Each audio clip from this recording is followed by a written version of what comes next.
চট্টগ্রামে যে দুর্যোগ এবং বন্যা হয়েছে, এই বন্যার কারণে যে আর্থিক বরাদ্দ দিচ্ছে, এই বরাদ্দ থেকে যেহেতু উনি অ্যাক্সিডেন্টে মানে বন্যার কারণেই অতিবৃষ্টির কারণে উনি অ্যাক্সিডেন্টে মারা গেছে, এই জন্য জেলা পরিষদের মাধ্যমে আপনাকে 1 টনের টাকা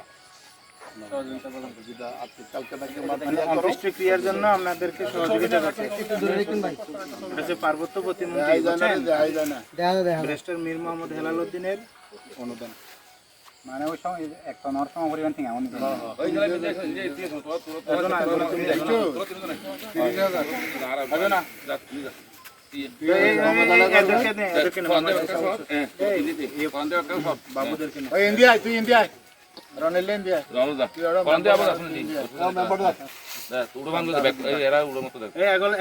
বদিবে লুঙ্গু তো তুলু